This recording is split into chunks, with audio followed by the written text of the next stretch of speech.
All right, so the second session for today is called Catalyst of Change, Accelerating and Enabling the Steel Industry Transition. This is still me. You'll see a lot of me, I think, today. But this session is being chaired and moderated by my colleague Andrew Purvis. So I'm going to leave over to him in just 1 second. I just want to make sure that you heard what I said just before the coffee break, that the presentations, all the presentations from the whole event are being published basically immediately after the sessions on our public website. So you should maybe already be able to find John's presentation there. I'm not sure, but very soon in any case. So, but without any delay, Andy, please come up. Thank you, Åsa, and good morning, everybody. So I'm Andy. I'm working with worldsteel in sustainable manufacturing. So the intention for the session that we've got coming up, we talk a lot about our industry and what we can do and the technologies, but there's a lot of aspects kind of around our industry which will impact our ability to transition and the speed at which we can transition. We talked about a number of those this morning.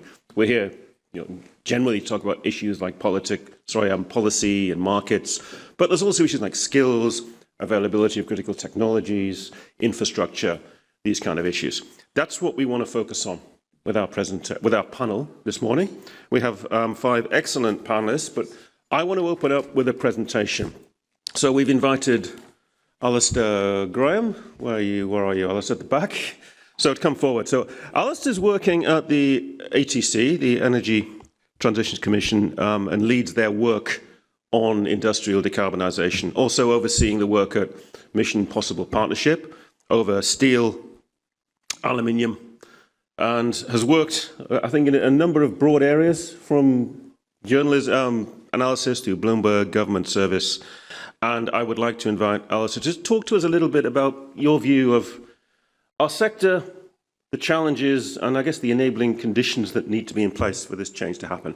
After that, we'll bring up the rest of the speakers and talk about, just have a conversation. So thank you, Alisdair. The floor is all yours. Okay. Well, real pleasure to be back. I was actually here for the first Open Forum in 2022. I missed last year's Open Forum. I was out for paternity leave, and I'll bring up a reason why that's important.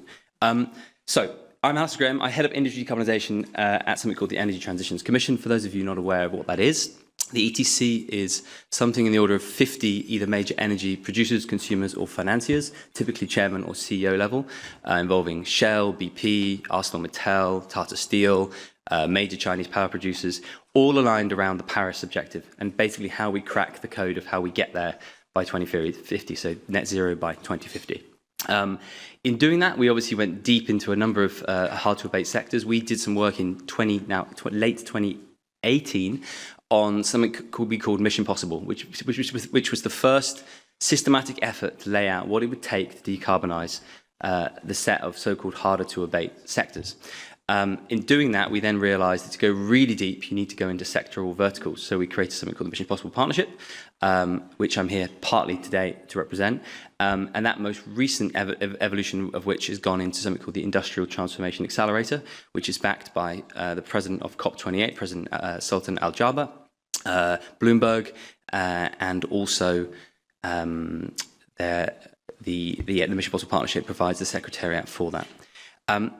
So let me just give a couple of reflections to kind of lay the scene for what we're going to discuss in the upcoming panel. But before I do, I just wanted to kind of pick up on one point that was raised just a few minutes ago in the last session.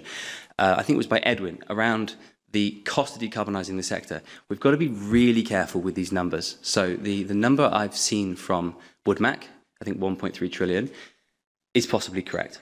But it depends how you kind of cut this up. So the key thing to recognise is even if we don't decarbonise steel at all, there is a major investment needed in the steel sector of at least $2.4 trillion. So that's before you've even started to decarbonise it.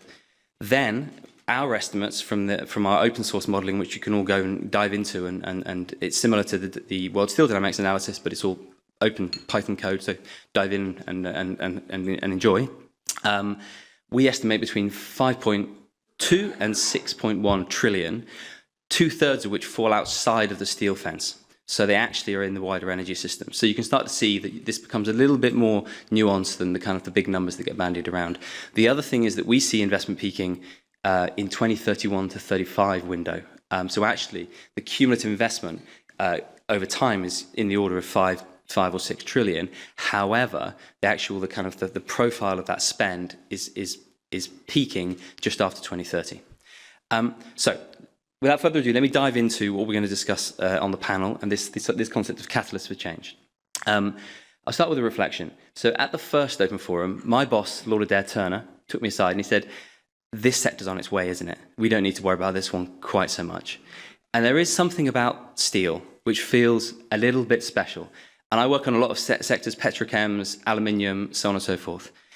There is something about the collaboration within steel, about the fact that the all-cost programme started working on decarbonising steel and thinking about it with primary research 20 years ago under the leadership of Jean-Pierre Birat. It feels like we're now seeing the fruits of those labours. Other sectors, they have projects being discussed and FIDs kind of being bandied around, but it doesn't feel quite as systematic as where we currently see steel. The other reason why steel is pretty important is people say it's 7 to 8% of global energy CO2 emissions. Well, if you add in upstream met coal and methane emissions, that number is easily more than 10. So it's in of itself the largest industrial emitter in the world.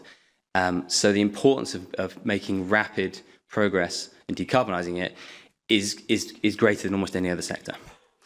And then there's this question of complexity. People say, oh, it's very complex, there's lots of trade dynamics, etc. There's really about 1,500 steel mills in the world, 500 of which really matter because they're the ones that engage deeply in trade. So breaking this down, 500 plants doesn't feel beyond us, right? We can figure out a strategy for each of those facilities. We know where they are. There's brilliant work by the Global Energy Monitor on providing kind of detailed plant locations, technology, and they're deepening that now with a breakdown of the different processes and the equipment on site. And then the final thing is something quite interesting here. When we do work in petchems, we very much feel the oil and gas lobby. When we do work in steel, we don't really feel it. And it's not to say that there isn't oil and gas used in the steel industry. There very much is, particularly in the DRI, particularly in the Middle East. But the lack of oil and gas lobby around steel provides a kind of a window of opportunity that feels a bit different to some of the other sectors we deal with. So that's just some reflections of kind of to set the scene. Okay. So, as I said at the start, I missed the last Open Forum. But when I returned from maternity leave shortly after that forum took place, a colleague challenged me and he said, can you summarise where we stand on steel in 3 bullet points? I said, no, I can do it in 5. And these are adjustments of those 5 bullet points. So let me just go through them in turn, and then hopefully that will trigger some really strong debate later on. But let me just take them in turn. So firstly, rarely do multiple competing pathways coexist in heavy industries. When we look at Hall-Héroult in the aluminium, when we look at Haber-Bosch in ammonia, there are very few alternatives to those technologies. And what we see in steel is likely to be a case where we may find that we only have one dominant technology. Now, we'll debate that in a minute. I'm sure there's some pushback on that already. I feel that in the room. But basically, the expectation that H2DRI is the solution is rising, particularly in Europe, and crucially, private finance now believes in the business case. The second is a set of those projects is proving that this is possible, but they require significant public support and this is critical, but either a positive or the expectation of a positive policy and enabling environment. And what I mean by that is, if you are investing in H2DRI system, you are betting that the policy will follow your decision, because if it doesn't, those things will not be competitive in the wholesale market against conventional processes. Your cost will be higher, and therefore you will be structurally uncompetitive. Thirdly, and this is very interesting, and we've got John from the IIMA on the panel, so I'm fascinated to see where we get to on this. But basically, many of you will know iron ore grades are falling, and the quality of scrap is falling as a result of a couple of things. One is because we've already basically converted that iron ore into into iron. And the second is that downcycling of steel, exacerbated by the fact that we've got more efficient with the use of complex steel grades, so vehicle lightweighting, means that the pool of high-grade scrap proportionally is falling, even though the overall volumes of scrap increase. Fourth, China. We heard about this on the last speaker. China, we agree, is about to undergo profound structural change. With falling demand and significant volumes of scrap becoming available, this question of scrap export bans and kind of behaviours around scrap are going to become really interesting for the regions that are still building out their primary steel industries, and we'll come on to that in a sec. And then finally, this point around basically who is going to bear the cost if we believe that H2DRI is one of the fundamental pathways. Who is going to bear the cost for making those high-grade iron ores available? And there is obviously some very interesting questions hanging off that around disintermediation of the supply chain. So that is the separation of iron and steel. So let's just dive into the first one of those. And a hat tip here to the team at Bloomberg NEF, who I used to work for a long time ago, before it was Bloomberg. But this is very interesting. This shows the steel technology project count. So this goes from pre-2020 to 2030. What this doesn't show is quite important. It doesn't show the production capacity of these technologies. So we see that there's many projects coming online, but what we don't see is the fact that 2/3 of these, in terms of capacity, are H2DRI. So there's many plants, lots of pilots on CCS and biomass, etc. But the actual production capacity that those projects imply is overwhelmingly H2DRI.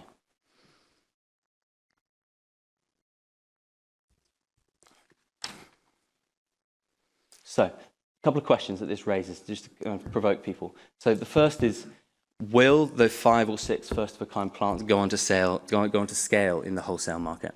And what I mean by that is, at the moment, those 5 or 6 plants are talking about green premium demand offtakes and substantial amounts of public subsidy support. Can they actually engage in the wholesale market in a competitive sense? The jury's still out on that. Is pathway dependency likely? As I mentioned at the start, will we likely see 1 or perhaps 2 technologies steal a march on the others? And does that box CCS and electrolysis out? And we've got Alex from Primetals coming on the panel. I'm very interested to understand what the implications for engineering capacity are. Anecdotally, I spoke to some friends in Australia. I'm hearing about break clauses being activated in engineering contracts because they basically realise that there are much more lucrative contracts to be found if you cancel, because the demand for the top engineering firms to engage in these projects is sky high, and there is a limited or finite amount of engineers. And I know the World Steel Association do a lot around building engineering capacity and kind of education and kind of apprenticeship kind of focus. But the key thing is, are we going to hit a red line here in terms of engineering capacity? And what does that mean for the decarbonisation of the sector? So, on the left-hand side, what we see is ArcelorMittal. This, again, is from Bloomberg NEF. This shows the proportion of government support in their portfolio of projects. Now, what you'll see is the bar chart, which is the share of public funding. It's around 40 to 50% for all of their projects. These are the ones in Europe. And it's worth pointing out how big some of these numbers are. Europe, between January 2023 and March 2024, has disbursed 10.5 billion in subsidy support for the steel industry. Per capita, in terms of the European context, that's 15 euros per head on projects that have yet to start being built in most cases. So, and Arcelor is not the only player. That's just where the data that was available. So, a couple of questions. How long can Western governments continue to provide capex and increasingly opex support for these first projects? Are project delays likely as the power grids really start to struggle? We've all probably heard about the kind of the situation in Sweden at the moment around H2GS and one of the power utilities. There is a big concern arising around the ability of the power systems to meet the demands of these electro-intensive assets. And then this question of green premium demand. How deep really is this? Because you can only imagine, Mercedes-Benz buy about 800,000 tonnes of steel a year. A commercial scale steel plant minima is 2.5 million tonnes. So you're going to need quite a few Mercedes-Benz, and there obviously aren't multiple Mercedes-Benz. So who's going to move first? Are they going to capture that value? But then for those kind of fast followers, will that scale be able to be met? Here are some stats on where we stand on iron ore.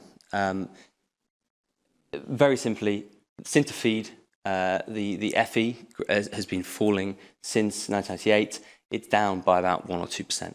At the same time, the gangue, the acid gangue, and the phosphorus have all been rising in those ores. So there's a big question here about beneficiation. So will beneficiation follow the furnace technologies, or will in fact it lead it? What are the implications of scrap downcycling, which is a slightly separate issue to what we're showing on the left-hand side, because that's just iron ore.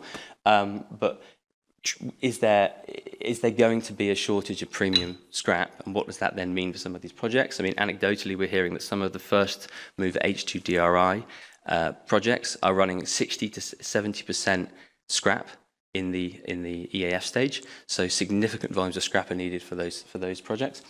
And crucially, scrap's a really fragmented market. Are we going to see consolidations? And we've seen some projects, or rather some players, start to consolidate in the market, go out and buy scrap companies. Will we see more of that in the months and years ahead? A lot of data on this one, so I'm not going to belabor it. But it's not. It's basically, it aligns with what we heard from World Steel Dynamics earlier today. We see that the demand for China's finished steel is going to decline, and it's not just us who thinks that. This is some work on the left I did with McKinsey, but BHP think it, the Chinese Metallurgical Research Institute think it, many others have, I'm sure, proprietary but similar views. And so that's a profound change coming to the system that's only really in the last 20 years seen growth in that region. And then on the right-hand side, we have crude steel production. And again, similar to what we heard from World Steel Dynamics, there's a lot of data here, but just worry about the blue on the bottom. This is the EAF capacity. And I guess you could also have a quick look at the DRI EAF, which is the kind of orange-red hues. But essentially what you're seeing is a big build-out of EAF in mainland China. So we expect that will have the most single profound impact on the emissions in the sector overall. And then I guess the question is scrap protectionism. Are we going to, how will that play out? And what will be the response from the regions that are still building out primary capacity? And this folds into all the global standards debate that's raging. It's fine if you built Manhattan in the 1900s, but if you've only really got very limited steel scrap stocks, then what does that mean for your ability to develop some of these technologies? This will be a very interesting debate for sure. And then finally, I just want to close. This is some new analysis I spotted from CRU. They're expecting 4 times increase in DRI and HBI demand, and 13 times DRI HBI global trade.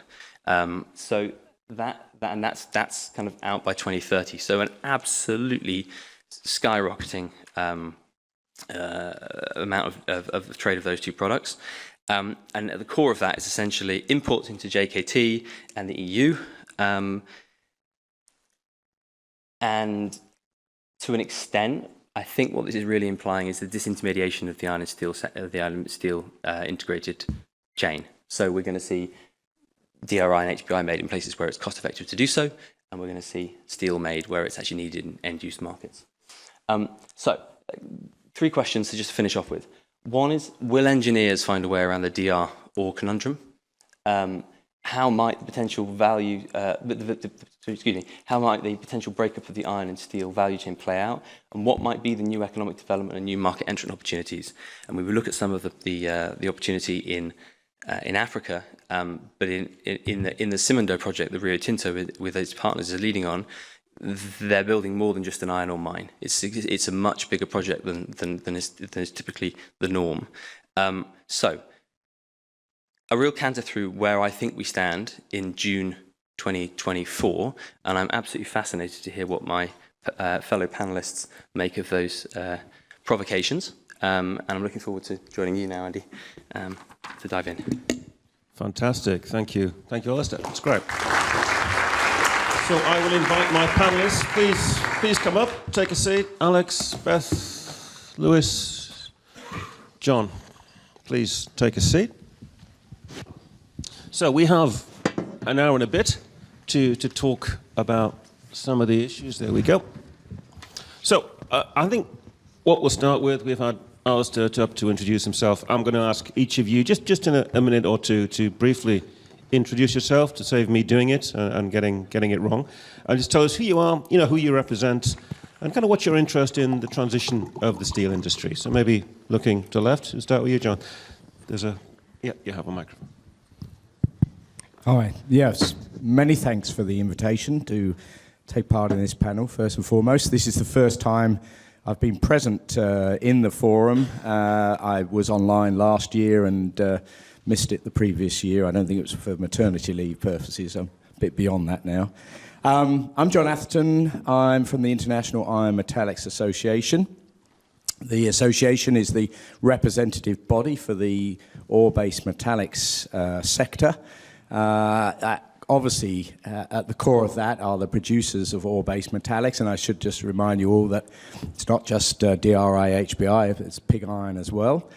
Having said that, we do have quite a diverse membership, which gives us a unique quality in terms of our ability to think about the challenges that we're discussing here in this forum, to articulate what we think are the directions of travel that are happening, but also to help support those who are really active in solution finding. And by that I mean we have companies from the iron ore sector, most of the major iron ore producers in our membership. We also have many of the major steel producers in our membership, along with shippers, technology companies, and of course traders as well. So we have a balance between an eye on the commercial circumstances as well as obviously a balance on the eye of the environmental impacts. But at the end of the day, why are we here?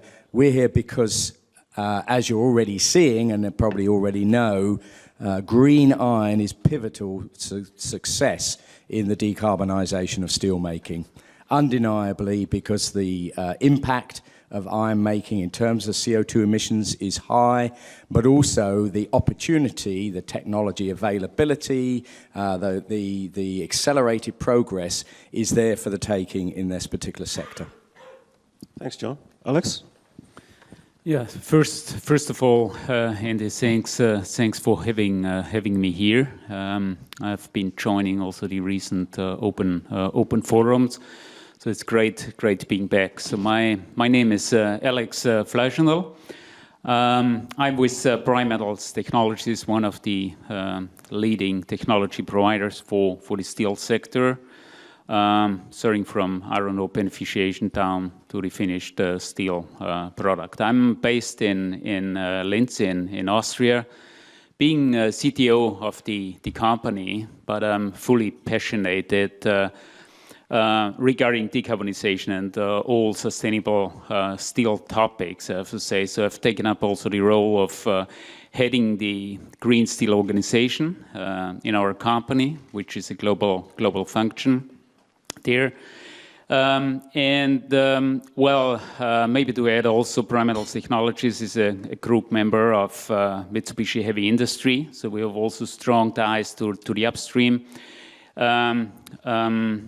work, so the hydrogen economy, CO2 economy, before we enter into the steel making. So it's quite a challenge also for the technology providers, not only for the steel makers, I have to say. This decarbonization, we have to transition all our portfolio. So we are spending really a hell of R&D money into the innovation to transition the portfolio over the next couple of years, or maybe a decade. But it's fascinating, so I love to be part of the game. Thanks, Alex. Beth? Hi, I'm Beth Vallejo. I'm the Vice President of, it says Policy, Regulatory and Stakeholder Relations. It's actually Public Affairs and International Engagement, but it's okay. The International CCS Knowledge Center out of Canada. And so we are very interested in the decarbonization of the steel industry from a carbon capture and storage perspective. Really looking forward to today's discussion. Heard earlier about, CCS and some skepticalness and some opportunities there maybe. Regardless, what we see in all the numbers is that CCS does play a role. And so I want to talk a lot more today about what that role is and what it looks like. The International CCS Knowledge Center was founded 8 years ago by BHP Billiton and Sask Power. Sask Power has the world's first large-scale CCS facility called Boundary Dam on a coal-fired power station. The Knowledge Center was put together to actually share the lessons learned and all the mistakes and valuable things that came from making the world's first CCS facility on power. The intent is to reduce costs through iterations, to make sure that the next projects actually are going to be more efficient and effective and optimized, because if we have one and done projects, we aren't going to get those cost reductions and step changes that we need in order to get those projects. So whether it be from a policy regulatory lens, we helped Senate staffers in the United States make the 45Q tax incentives, Canada to follow with tax incentives, and we heard about how we need subsidies and incentives and CapEx and OpEx costs and all of those things to make these projects successful. So happy to shed some light on all of that today as well. Fantastic, Beth. Thank you. And finally, Lewis. Thank you, Andrew. Is this? Okay. Thank you, Andrew. Thanks for the invitation to IRENA to this forum. My name is Luis Janeiro. I work at IRENA. We are the International Renewable Energy Agency. We are a multilateral intergovernmental organization with 169 member countries. Our mission is to support the governments of these countries to advance the deployment of renewables and speed up the energy transition. I lead a small team in our office in Bonn that is focused on hard-to-abate sectors. So we look at the role of renewables in industry, but also in shipping, aviation, and heavy-duty freight, although heavy-duty freight is not so much of a hard-to-abate sector anymore, apparently. But and we do that through analysis to support decision makers. So, for instance, we've released a report just 4 weeks ago supporting the G7 presidency of Italy, looking at all hard-to-abate sectors, including steel. Last year, we released a study on the steel sector for the G20 presidency of India, and several other studies that will be relevant for the industry. Beyond that, we do a stakeholder engagement. So we have an initiative, for instance, in my colleagues in Abu Dhabi called the Alliance for Industrial Decarbonisation, where industry meets and discuss how to move forward with this, establish targets, develop roadmaps to decarbonize the industry. And actually, I think 2 or 3 pretty prominent steel companies are already members of that alliance. So if you're interested, please let me know after the discussions and I will reach you. And why we are interested, obviously, it's a key sector for the decarbonization. We think that renewables can play an important role, and that's what we are interested in coming. Yeah. Thank you very much. Fantastic. Thank you. So I think we've got a great set of panelists. Hopefully we can have a conversation around some of these issues that Alisdair's raised. A lot of stuff. We'll work our way through them, and hopefully we'll dip into some of them, and hopefully we'll have some time to take a few questions from the floor as well. But I'll do my best to keep things moving along nicely. Beth, let's start with CCS. So Alisdair talked about CCS and where hydrogen DRI is growing. I look at the world, I see CCS appears to be on the up. I look at the number of projects that sort of global CCS are reporting and others.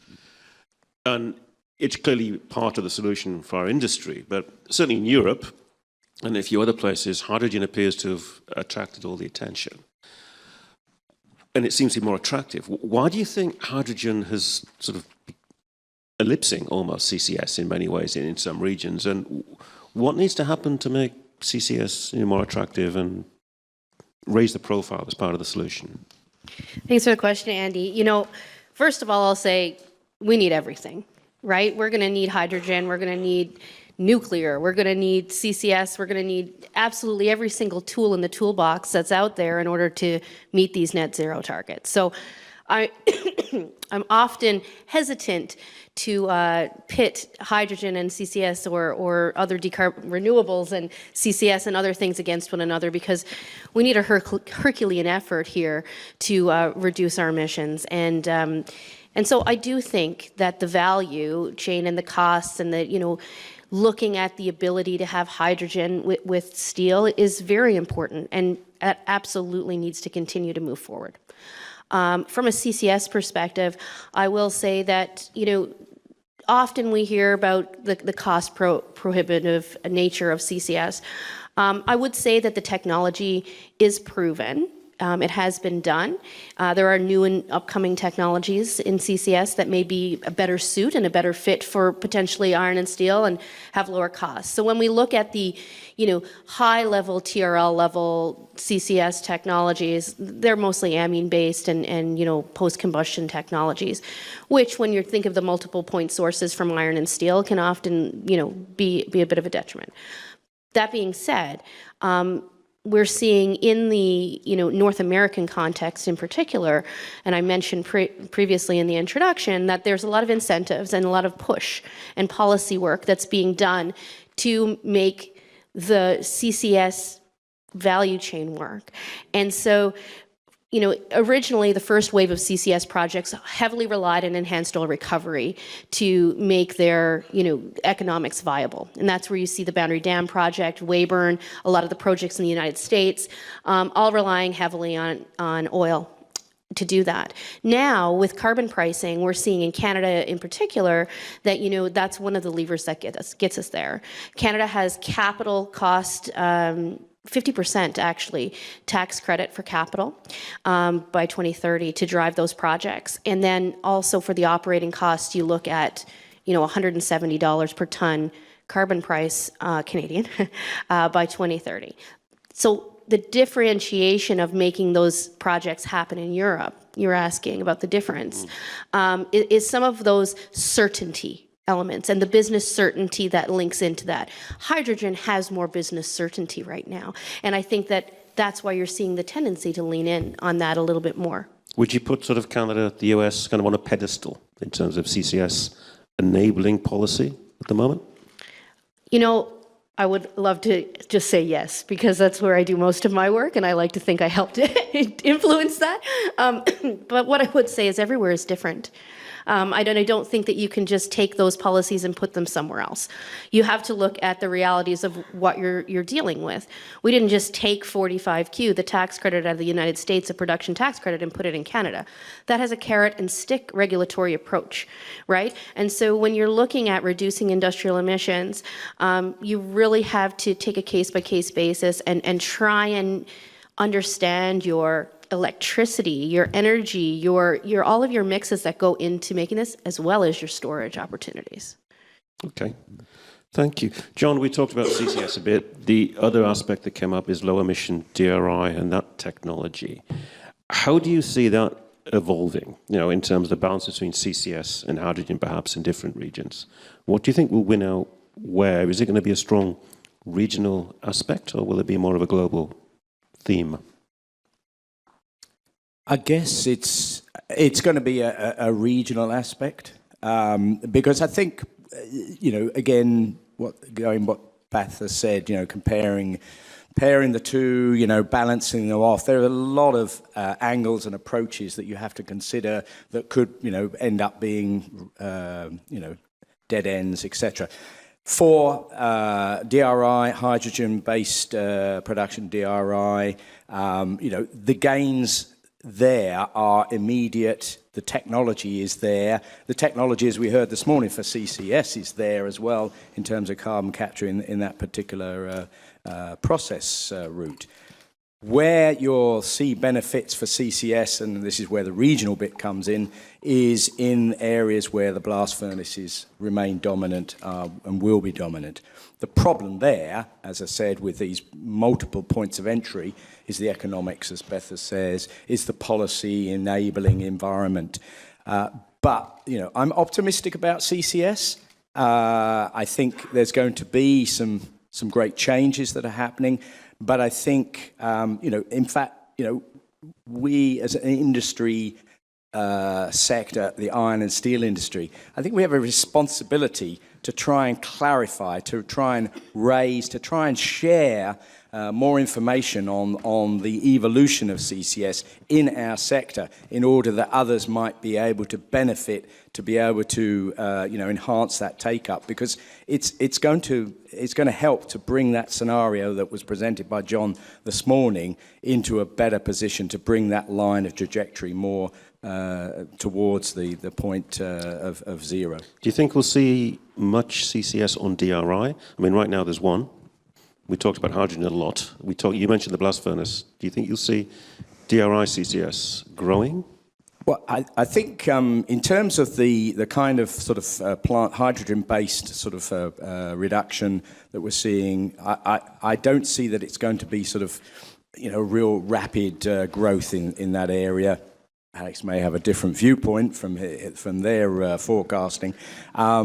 Because I think, as I say, the gains that you have in converting to DRI, converting to hydrogen-based DRI, are really accelerated, such that the incentive to add that extra bit on is important, but it's not there. Where I see DRI and CCS emerging or being important, obviously, is in the likes of India, for instance, where a lot of their DRI production is coal-based. Yeah, that makes sense.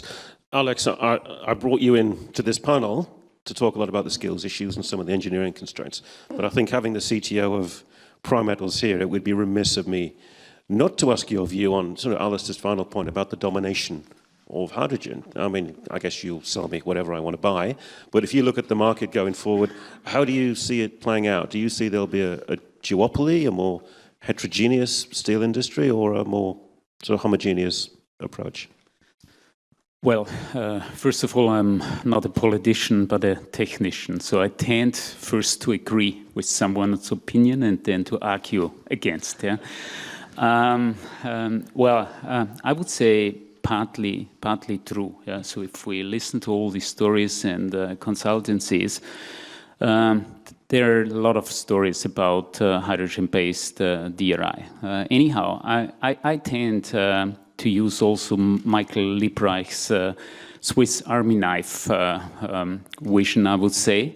So we should be and remain completely technology agnostic to any type of technology that helps the industry to decarbonize. At the end, at a certain point, and Alisdair's opinion was not doing a statement on the timeline, so I will agree that hydrogen will play a significant role, but putting a question mark when and at which scale at the end. So it will take a bit, and just wanted also to reflect on the numbers John was providing this morning, because it left maybe a bit the smell that CCS with around 100 million ton on carbon reduction or captured CO2 is a small figure. But in the line below, it was 13 million ton of green hydrogen. I was just quickly calculating. At the end, if you use that green hydrogen for hydrogen-based DRI, it ends up at actually at the same level or similar level on decarbonization that you can do with the green hydrogen. So, well, this 100 million ton of decarbonization from CCS would be significant if it's going to happen there.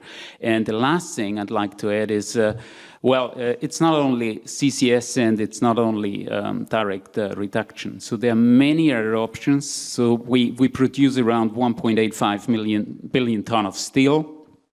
And these existing assets have still a significant potential to decarbonize, especially electrification. We should use electricity for all purposes, like the reheating furnaces. So talking also, if we tend to talk about the upstream, the iron making, there are a lot of opportunities to decarbonize in the downstream as well. I guess looking at your presentation, Alice, that's what stood out to me, the suggestion that we would become more homogeneous with hydrogen, because arguably there are two routes now, right? The AF route and the integrated route that seem to have found a balance, a synergy within the market. Yeah, couple of points to that question. Firstly, I personally think that EAF and BF routes make different products. Now, I know there's a bunch of tomatoes going to be thrown at me immediately by some of the people in the room, but the truth is that in the instances where people are producing the high complexity steels via EAF, you have to look at where they're getting their OBM, or what the balance of scrap and ore-bearing metallics is. And if you look at the international market, there are two countries that stand out massively in the merchant OBM market, and that is Ukraine and Russia. So 70% of that pig iron was coming from those two places. And so a lot of the highest grades in EAFs are involving those sorts of feedstocks. Now, that obviously has changed in the last couple of years. I haven't looked at the most recent stats on that. But I would contend that EAF and BOBF actually make different products. Now, in the middle of that, you can kind of apply them to both kind of into end-use markets, but fundamentally they are kind of secondary and primary product, and that is kind of fundamentally different. On this question of kind of pathway dependency and dominance, I just want to pick up on kind of on that point. So yes, we may see a heterogeneity of technologies out there, but it's likely that that is not a result of economic rational decision making. It's likely, the world is not economically rational, although we all like to think it is, but basically you end up in Hayek versus Keynes territory quite quickly. If governments are willing to ensure they have their own ability to make iron units and their own ability to make steel, then they may do things that in the World Steel Dynamic or our or IEA or others' models don't quite work in the logic of those, which is why when you look backwards and you think, well, we model these things, why did that not happen? And the answer is subjectivity and behavior of decision makers to do things that in an economically rational sense wouldn't be the most economically rational. So I suspect that we may find a heterogeneity, but that is probably likely as a result of governments and decision makers willing to fund things to ensure they have that strategic autonomy. Yeah, that makes sense. Lewis, let's talk about energy. Our industry is energy intensive. Everything we talk about really is using energy to turn rocks into steel. Basically, that's what our industry does. You touched on the recent sort of falling out between Vattenfall and H2 Green Steel. So this availability of low carbon energy and low emission energy is going to be an issue, right? Every sector is going to want to be pulling in electrons in order to electrify, from our industry, other manufacturing, transportation, heat. What's your read on how the world sits at the moment in terms of the likely availability of low carbon energy and access to it compared to where we need to be? Yeah. A pretty broad question. So, okay, in terms of, starting from your last comment, in terms of the potential, there's certainly no limitation of renewables globally to trigger the transition of the steel sector and all of the other sectors. We did an analysis particularly for hydrogen, which is very relevant for the RI here. We did a global analysis of hydrogen demand for all decarbonization purposes a couple of years ago. Our estimated potential for green hydrogen is 20 times larger, not that the hydrogen demand in a decarbonized system, but the whole energy system. So it's not a matter of the availability of renewables, it's a matter of the cost and the location of those renewables. Now, today's session is called Catalyst, so I hope that I can bring you some figures that will make you believe that the renewables are actually a very strong catalyst for the transformation of the sector. Starting with costs. The cost of renewables are going fast and are going down, and they are going down very fast. If we look at solar photovoltaics electricity, it has gone down 90% in cost in the last decade. Wind onshore, 60%.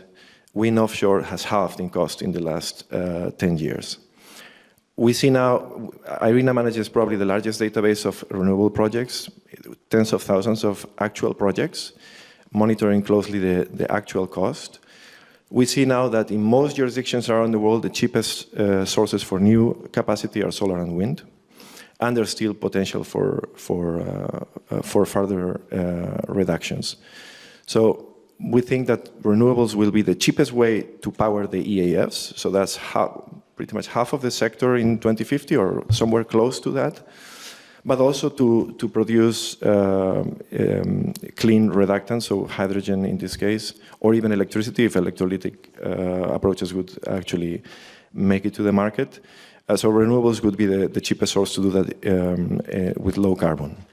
Now, in terms of the pace at which this is happening, last year, almost 90% of new capacity installed, so new additions of power generation capacity was renewables, 87%. This is up from something like a third of installations 1 decade ago. Last year also, we installed 3 times more solar than 5 years ago. 3 times.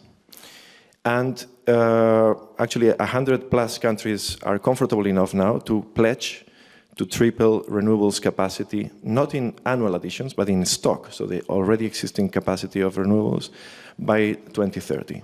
So that's the pace at which it is going. And actually this pledge that was signed in the last COP, we think we are not very far from actually the trajectory that the market is going. So the pace is really, really fast. Now, this sounds all very rosy. It's not that rosy. I think there's a couple of big challenges. First challenge is that there's going to be a mismatch between where you will find the cheapest electricity to either power an EAF or to produce, mostly to produce hydrogen, which is the most intensive part, the primary production, and the actual footprint of today's industry. No? In some cases it will match, and in some cases it will not. No? And that will trigger the question whether we should move the energy towards the industry or the industry towards the energy. No? And beyond that, there's the question of cost. So even though renewable electricity is competitive with fossil plants today, that doesn't mean that the hydrogen-based DRI is competitive with blast furnaces. It's 2 different questions. No? So we think that there will still be a gap in cost between those. And then the question is, how do we bridge that gap? Either through policy, carbon pricing, or other forms of support, or willingness to pay by an end consumer. But that probably will be, if you get my guess, will be probably in the low single figures shares of the overall market. So we need something further than that to scale. That's a bit how we see the picture on the energy side. Thank you. Yeah. John, Lewis touched on this issue. I mean, right now we move rocks around the world, large distances, energy-bearing rocks and iron-burning rocks, and turn them into iron and steel. As long as I've been in the industry, I think people have been questioning, is this the right way to do this? And this discussion is becoming, I think, more pertinent now.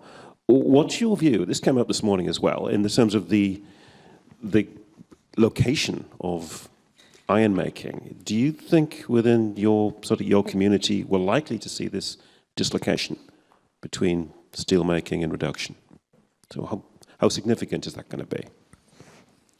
Again, there's a lot of different factors that are up in the air at the moment in that respect. Yes, we're hearing about the hub concept. There are a number of organisations that are really sort of promoting that as a part of the solution, the scenario going forward.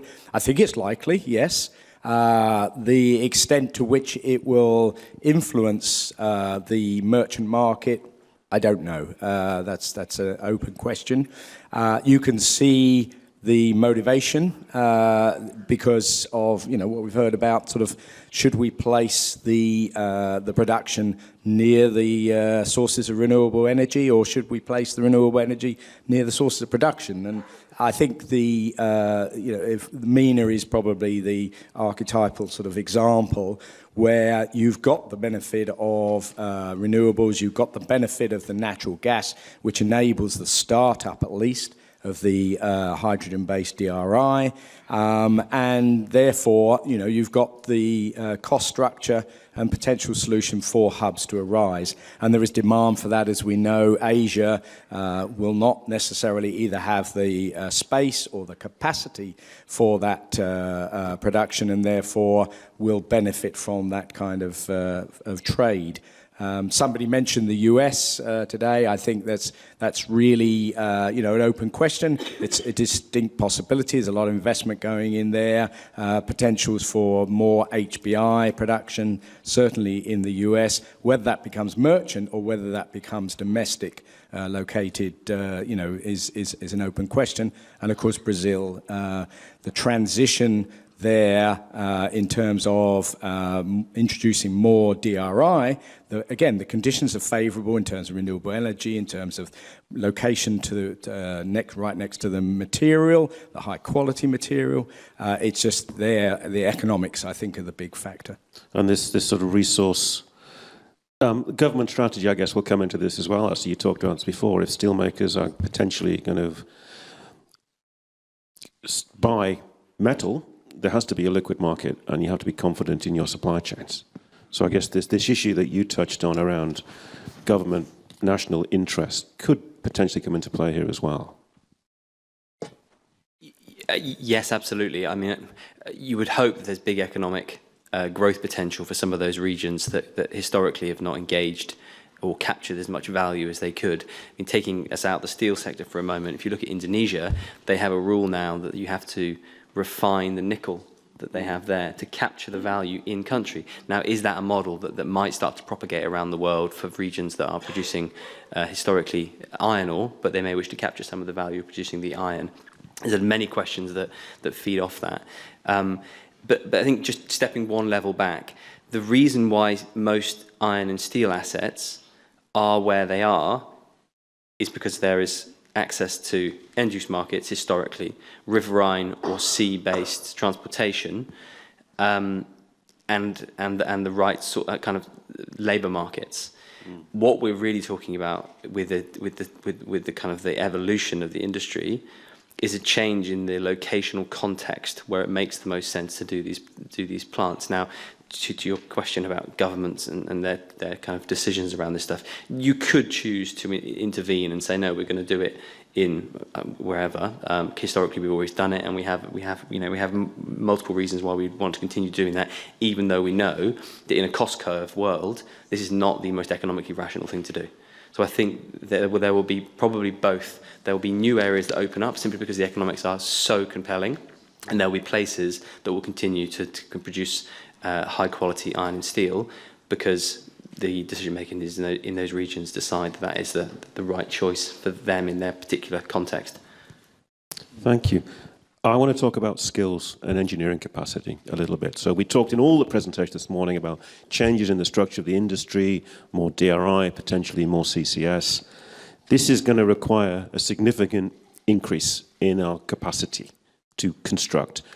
Alex, I don't know how many DRI units Prime Metals build now within a year. I'd imagine a couple. You're seeing a huge increase. Are you concerned about skills, and particularly where would the bottlenecks be potentially as you need to design and build significantly more of these plants going forward? Well, for the time being, I would say we are not concerned. So definitely we are heavily engaged in recruiting right staffing in the engineering area, but it's not only the engineering area. But if we look into the numbers John provided this morning, even I would say they're pretty conservative on the DRI in 2040. But we're talking about 3 DRI plants each year. So there are a couple of technology providers in the market for the DRI.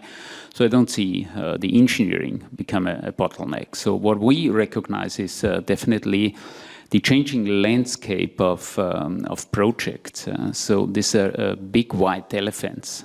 So in the past, typical project size was replacement of BOF converters or relining of a BF. If we talk now really in this transition projects, including then DRI plant, EAF, all the environmental facilities, waste heat recovery, and all what comes on top. These are projects in the range of $1 billion and more. So this adds risk, not only to the steel producer, but also to technology provider. So the bottleneck is likely more in the risk management, in the project management capabilities and all that stuff. And finally, we should not forget these plants have to be operated. So they require completely different skills from today. We talk about an integrated steel maker. They are well prepared to operate their blast furnace and BOF shop, maintain them because they have done this for the last couple of decades, but now they have to operate an electric arc furnace and likely a DRI facility. And honestly, they have no clue about that. It's pretty new for them. It's really, I would say, the major concern is then now to train and to educate them towards these new skills. And I believe we should talk a bit about the role of digitalization, advanced automation and all these issues, because this will likely be the only way to succeed at the end. So we are seeing what edge to green steel have been done. They have recruiting experts for the operation of the DRI facility from all over the world. Yeah? But if we multiply this again and again and again, there won't be sufficient experts on the operation, on the maintenance for these plants available. So what we have to do, and that's a major part of our innovation work as well, is moving towards autonomous plant operation, reducing the number of skilled people. You always have to have a couple of handfuls of experts that know how this thing works, but going really to central operation cockpits very intelligently, bringing up only information that is relevant, some alarms where maintenance is required, and to end up closely, at least, to autonomous operated plant, introducing more and more AI to that level, to all plants, not only to DRI. I mean, I worry about practical skills as well. Alex, I remember when I was working in Australia, we struggled with welders. And this came up in the CCS discussion I was in not so long ago. You know, welders generally are old, generally speaking, old men, and they're retiring. And there's just looking at, this was a European and a UK perspective. Is this something we should be concerned about? Because we need to build these plants, right? True. I think that's another big concern. This hands-on, as said, is a massive project and requires, this cannot be done virtually. This cannot be digitalized. This is really hands-on work. I think this is another concern and likely the biggest bottleneck in the execution. And we see already now, well, in the projects that are under execution, there are several reasons why they slip away from the original timeline. It's actually mainly due to the delay then in civil works, in construction work, also in the manufacturing from the OEMs. But the other thing is also that the financial figures, when the project slips, well, we have a high inflation rate still. Suddenly the business case looks a bit different if the project is 2 years behind the schedule. Yeah? Yeah.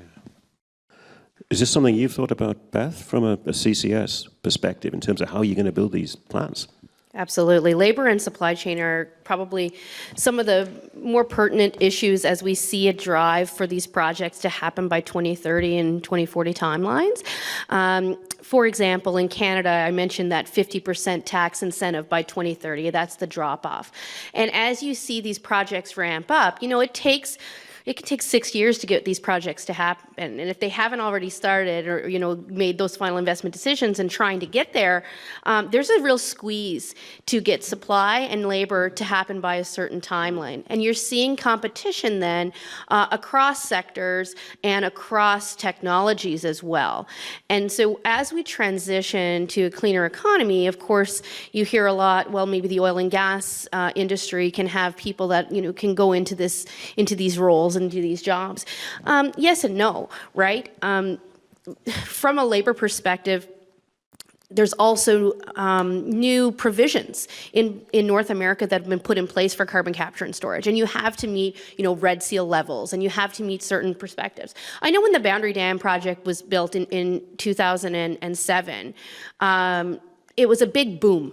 Okay, and there was a big oil boom, and a lot of the skilled trades were going where their families were in the oil sands area of Canada, and so the Boundary Dam CCS unit was in southern Saskatchewan, near the U.S. border, in the middle of nowhere, near a coal plant, near a coal mine, and so that it was situated by the power source, and so what ended up happening is pipe fitters were the biggest delay in getting that project happen. It was the cost overrun. They had foreign labor come in place, and they had to have that pipe fitting done 3 times before it was satisfactory, and that drove costs and had different labor. So labor constraints as we have an energy transition is a really important topic, not just for CCS, but for anything. And in with that, I mix in supply chain a lot. I know they're 2 very different things, but it does talk about constraints and barriers.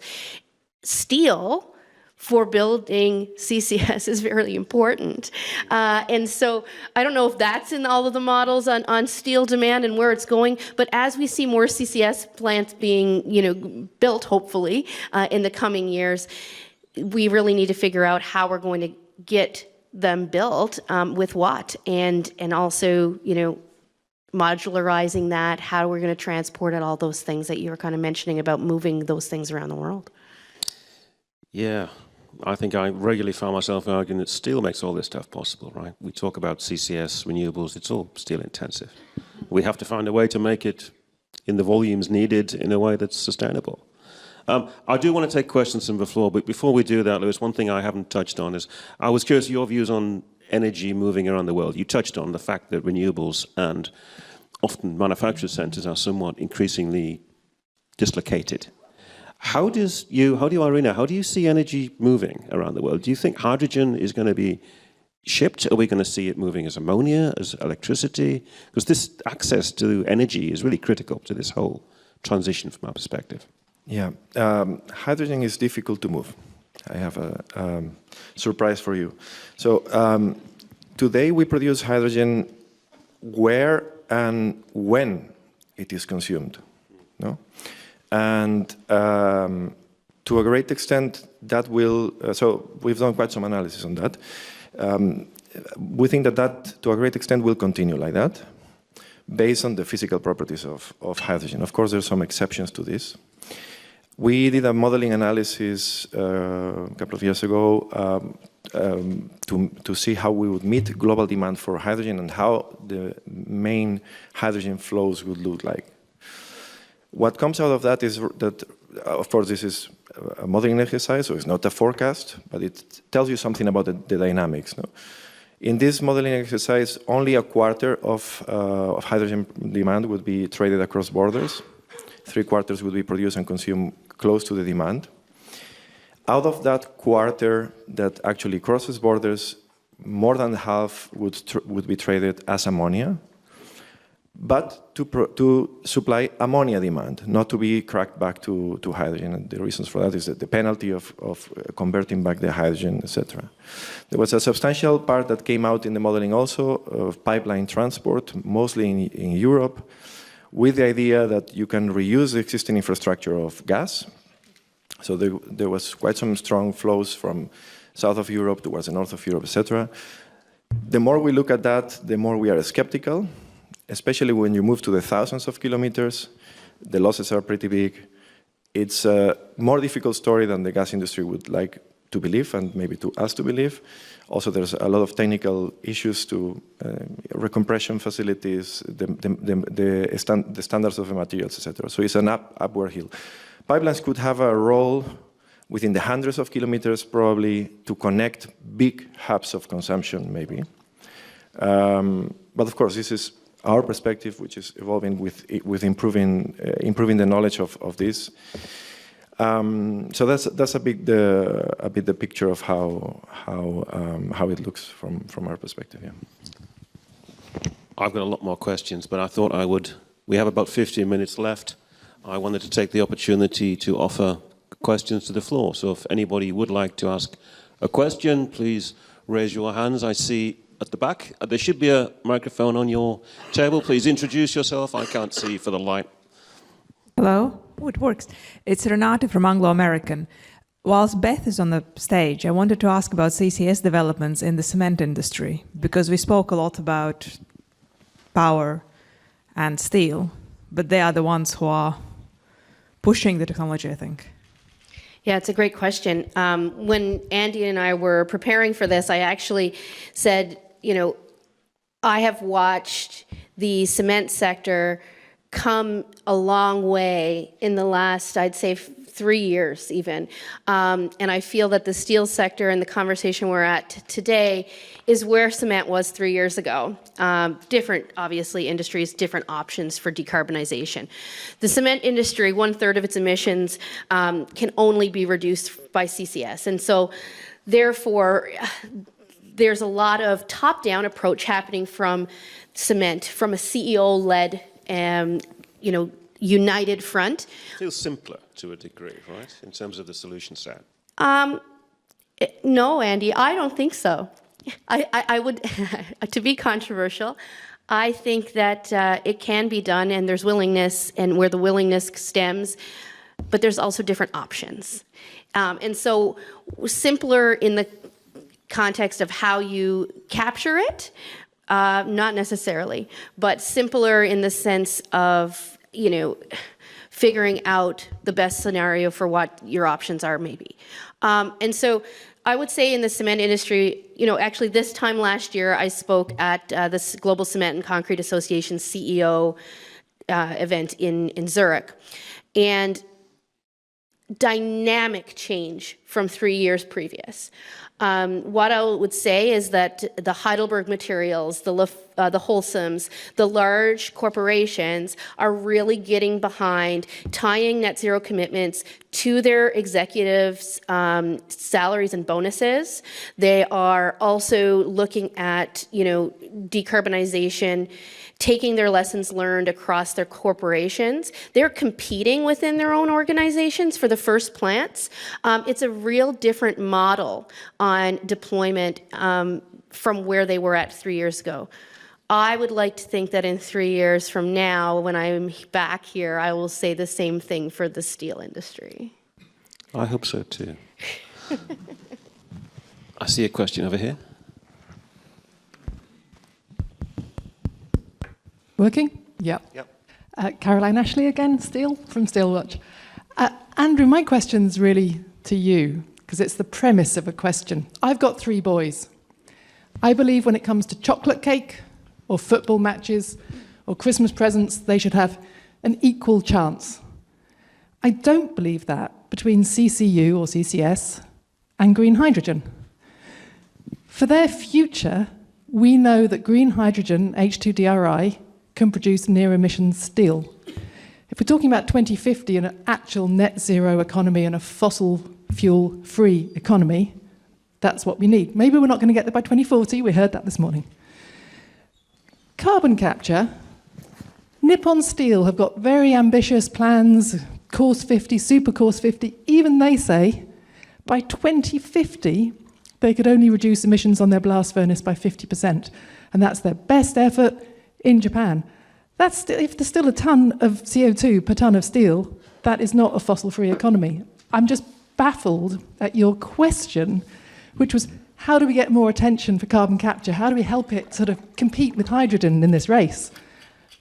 Why do we want to give it equal airtime? We might have different views on whether it's needed, but the mentality that we've got to get it up there to compete with hydrogen rather than get hydrogen there to be fossil-free and out of coal really baffles me. Yeah, look, my own view, and I'm sure some of my panelists will have a view on this as well. I mean, we did some work looking at particularly the role of CCS in iron and steel, and particularly looking at India and China, where there's a particularly young blast furnace fleet, which isn't going to be retired anytime soon. And looking at a sort of retrofit, and the feeling we got from that project is this is going to be an important technology. It is going to play a role, particularly, maybe not so much in Europe. I think there will be CCS in Europe, but certainly in India and China, if we're really serious about hitting the carbon reduction targets that we're talking about, we're going to need all the technologies, and we're going to need CCS to be there and to be available. So it's not getting the attention. You look at the number of plants there are in the world, it's not getting the focus, and we're going to need it, would be my view. I don't know if I'm going to look at the rest of the panel. Yeah, everybody wants to talk about this one. So, Alex, you'll sell me a CCS plan, right? Yeah, let me add here a couple of things. First of all, I think we have to distinguish when we talk about carbon capture of new blast furnace facilities and existing one. As Andy was saying, and it's true, especially in Asia, we have a pretty young blast furnace fleet, and it would be absolute nonsense to blow these young blast furnaces down. If they are not depreciated, there is no return on investment. You destroy an industry. Yeah. What I'm concerned is about what I heard in Vietnam just 2 weeks back on the Asian steel conference, and also the Director General was doing a final statement where I would agree with, saying, obviously, in this region, the industry is degreening. And this is also, if we look into the figures John presented that morning, reflected. It's the only region where the EAF share is going to reduce over the next couple of decades. So my belief is we should be very concerned and careful to make a decision for a new blast furnace. Keep the existing ones alive, and their carbon capture definitely is an option, because there are not many ways out to decarbonize by 80% or more a blast furnace. And then let me add also another thing to the cement industry with blast furnaces. We talked this morning also that we should think much more cross-industry wide. And if we consider today's blast furnace productivity in the market, all the blast furnace slag, so the blast furnace sands, end up with the cement industry. They contribute around 200 million tons to the decarbonization of the cement industry. If we would suddenly blow down, or suddenly, even over the next 2-3 decades, all these blast furnaces, you lose the opportunity to decarbonize cement with this blast furnace sands as an alternative cement clinker replacement. So, well, the EAF slag is likely not capable to do so. Well, there might be the option with smelters. We will see if they make the way. This is still not answered. This book is not written. Thanks. I think I would also add, look, I think hydrogen is going to be the premium, and like low power, low carbon energy is going to be the premium, and we're not the only ones who are going to be wanting to use hydrogen. I think we need to build capacity and sort of insurance that other technologies will be available if there is a shortage of hydrogen in a given region, if they have a good storage resource that allows us to continue the journey towards, you know, a future sustainable industry. Beth, I should probably give you a word, given this is a CCS question specifically. Absolutely, happy to. You know, I also have a son. He's absolutely beautiful. He's 2.5 years old. And my first day back from maternity leave, I actually was at COP and brought him to Egypt with me all the way from Canada. And, you know, I have to say that all of these things are important, which is why that was my first response to Andy when he first asked the question. We need everything. And when we pit things against one another, we do a disservice to any option. in my opinion. And when we frame questions about children and these types of things, I think it's a bit of a misnomer to the actual answers, if I'm going to be frank. What I would also say is that CCS is one of the solutions, and net zero isn't about getting rid of all fossil fuels. Net zero is about balancing our emissions so we get to a net zero economy.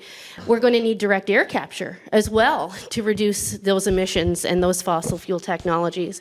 So what I would encourage anyone is to, yes, use the hydrogen, yes, use those things, use everything that you can, because our sons need a future and an opportunity, and I think, you know, let's go for everything we can. Thank you. Joachim, I think you had the yes, mic. Thanks, Andy. Thanks, everyone. So I'm Joachim von Scheel. I'm with Linde, and a couple of perspectives. So Linde has been in the hydrogen business for 50 plus years, and we across the value chain we have sales of plus $3 billion. So we have a bit of experience from that. We've also been into carbon capture and taking care of CO2 streams. Examples in the steel industry you find around the Corex process, for example, in India, where we talk about flue gas volumes of 500,000 cubic meters per hour that is being captured there with PSA technology. It can be amine, it could be PSA, depends on availability of steam or so. If I look at it now, particularly from a European perspective, I think we are more betting on blue hydrogen, and for two reasons. One is that this is not about hydrogen or CCS, it's about carbon footprint.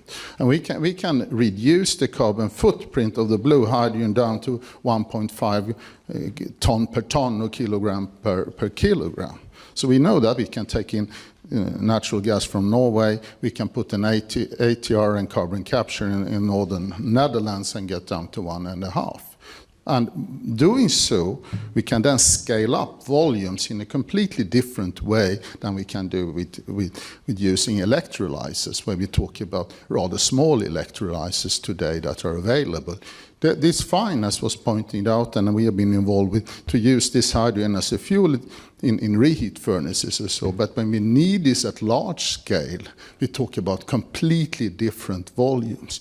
So again, carbon capture, either directly on the processes or using carbon capture in an intelligent way to produce a low carbon footprint hydrogen. This is how we see it in the short-term perspective, at least. Maybe this is a facilitator for a transition period, fair enough, but we cannot jump into something that today is not feasible. It's not there. So we need to find those solutions. That's contributing with some views, and happy to hear what you think. Thank you. Andrew, can I just really quick? Yes, Cospa. Also, blue hydrogen is a really great way to do carbon capture and storage because, of course, the emission stream is so pure, it's easier to capture than something that has a lot of different particulate matter or many different, levers to do from. Lewis, have you looked at hydrogen storage? Because if we have a blue hydrogen solution, our industry, if we move to a hydrogen, is going to require amounts of hydrogen potentially way beyond, orders of magnitude beyond what is used now, potentially stored on site at pressures beyond hundreds of bars. What's your assessment of the state of the art of hydrogen storage technology? Is it mature, or is there more work and research needed? To be honest, I'm not an expert on the storage thing, so I would be cautious to comment on that. I think what I can say is that there will be some locations where it will be cumbersome to have the conditions to have that storage and actually to access to cheap hydrogen. And there will be others where you have more favorable conditions and you can actually deliver. Yesterday I was reading 2 interviews of 2 different executives from 2 European steel companies. One of them was saying that they are confident that in 10 years they can make hydrogen DRI competitive. And the other one was saying that no way we will need to import DRI. There's no way that we can get the hydrogen at the cost. I think they are both right. It's just that they are in different locations. Sure. Yeah. Alisdair, do you have a view on storage, hydrogen storage in particular? Like Lewis, I've got to be a bit careful because I'm not a deep expert in storage. I mean, I followed closely the hybrid project in in Sweden, where they basically dug out the inside of a mountain to create a hydrogen storage facility. If you look at their patents that came out a few weeks ago, very interestingly, hidden in the detail was discussion about storage in the form of methanol. So they're obviously not looking solely at that solution, because what Hybrid is attempting to do, as I understand, is to now start to develop other projects around the world, not just in the Luleå complex. And so we may see that there's actually different kind of solutions for different places, like what Louis said. And so it's likely that kind of long duration hydrogen storage in different forms will be required in different locations, depending on what the geology is, depending on the scale and the volume you need to store, whether you're in a cluster or a hub, or whether you're in some kind of standalone location, and so forth. Yeah, I mean, there's a lot of legislation as well, I understand, about hydrogen storage. How much you're allowed to store above the surface in places like Europe is pretty limited to levels that would be a lot lower than they'd need to be. John, I think you wanted to say something. Yeah, is this on? Yeah, John Lichtenstein again. Couple of comments, shouldn't be surprised, and then maybe a question. First of all, Alisdair, I take great exception to your comment that EAF and BOF steelmaking is different. I see Phil Bell in the back, you know, kind of nodding his head. Yeah, I mean, I invite you to come to the U.S. and go to any of the Nucor SDI flat roll plants where they're making flat roll steel with 80% plus scrap. Now, this goes to the question of scrap segregation and cleanliness and all that, but it's the same product. You know, there's maybe 3% of the market which currently cannot be supplied through EAF with some augmentation of ore-based metallics. Second comment I'd make is on the notion of green DRI and green DRI hubs. Great concept, and in a clean sheet standpoint, if you know, you wiped all the assets off and just said, where are we going to make what, it's the right model. But I think we need to introduce some realism as to who's actually going to be buying this, right? Where's the market for this? China? No, they're not going to import it. India? No. I mean, and you could say that would be in their interest from a decarbonization standpoint, but from an economic development standpoint, no. USMCA, another growing market, no. So what are you left with? I mean, we had a discussion this morning about Africa, potentially, as a source as well as a market. So what are you left with? The EU and JKT, both of which are declining in steel production. You know, anyone wants to throw anything. But so, you know, I mean, the context of the EU today, right? I mean, as the steel companies with their multi-billion-dollar subsidies are realizing it's still going to be too expensive to make DRI.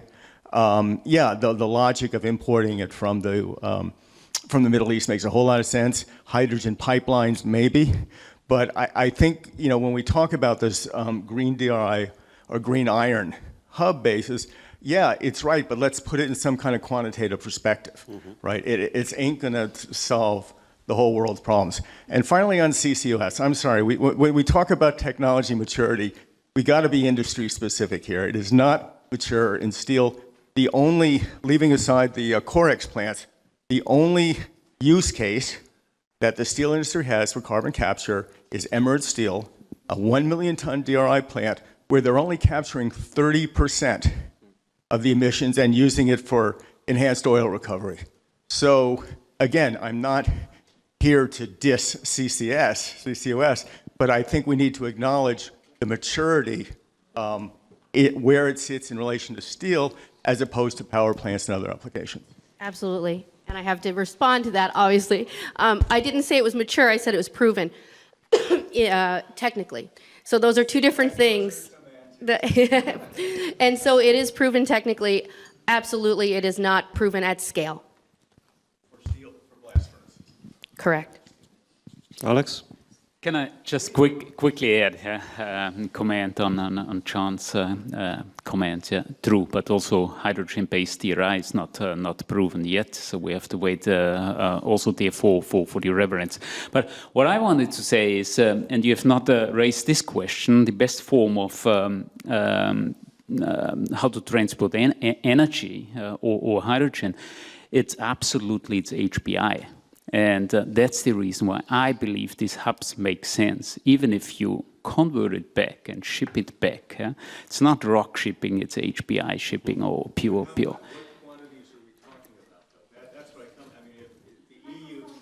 Sorry, if the EU and Japan, Korea, and Taiwan are together producing, let's say it, maybe 300 million tons of steel by 2040, I mean, you know, significant reduction, which is the case. Yeah, there's absolutely going to be demand for green iron, but it's not going to be enough. I mean, it's important, I support it, but again, we're not talking about hundreds of millions of tons here, right? Because they're not going to absorb that much, you know. Yeah, I mean, on this scale, again, I guess we have to postpone this discussion to conclude on that. But if you say, well, China is not going to import, well, Bao is going to import to invest in Saudi Arabia. Maybe this is a starting point. This will be an amazing big market in China. So, well, let's see where this brings us. But I just wanted to say, shipping HBI is an efficient way to transport energy in a very dense form. Before we wrap up, John, we're talking about shipping HBI, and really you're part of the business. Do you have a view? I think that's an excellent comment from Alex. You know, I wish I'd come up with that myself, to be perfectly honest. But I will bank that for future conferences. You know, I share John's sort of balanced viewpoint, shall we say, in terms of the importance. I think I added in my comment earlier, the rider, that, you know, I don't know what kind of impacts it's going to have on the marketplace, but I do think that it will emerge, it will grow, whether it will be purely MENA-centered, whether, you know, you'll see things in Brazil or elsewhere. Again, it'll come down to really, you know, extending your point, Alex, in that respect. But I do think that at the end of the day, the balance of getting the economics right is the fundamental piece at the end of the day. And you know, also to your point about, you know, diminishing production, etc. Alisdair, you mentioned, I can't remember, sorry, the context of certain sort of risks, you know, that companies are taking a punt out of here, and risks. Companies investing in MENA in terms of getting the DRI capacity in there are taking a risk, because there's every chance that that growing region, and you talked about Bao investing, etc., it just could end up being domestically consumed and not available to the market. So, you know, there's a lot of dynamics to happen. Maybe I want to give Alisdair the last word. We've only got a minute left. You gave your presentation, you've heard the discussion. Any sort of reflections on what you've heard? Anything giving you pause for thought from the panel or the crowd? Only a real hat tip to the World Steel Association for having an actual open forum. There aren't many industries that habitually do this kind of thing. And it's very, very healthy, even if we do disagree on definitions of scrap or secondary and primary steel and all that kind of stuff. That's all good and healthy, right? Because then we draw the issues out into the open and we can really drill into them.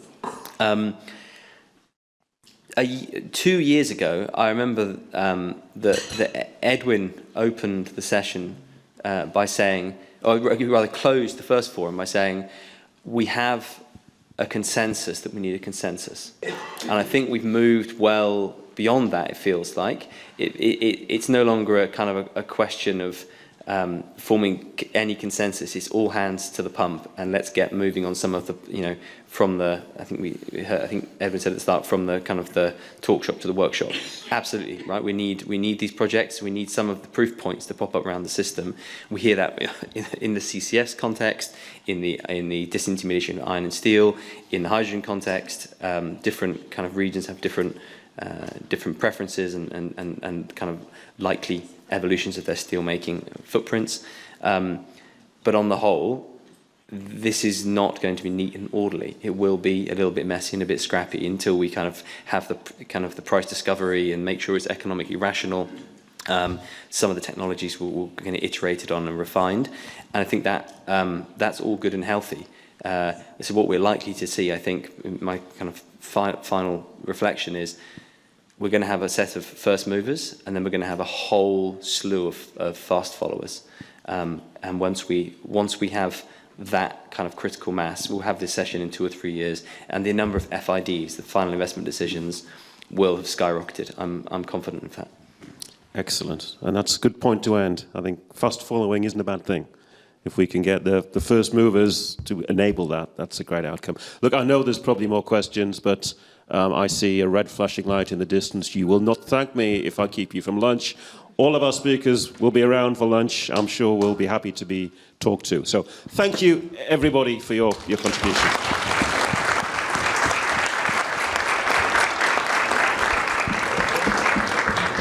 We will now break for lunch for 1 hour. Philippe, please, panelists, don't wander off. We've got a small keepsake for you.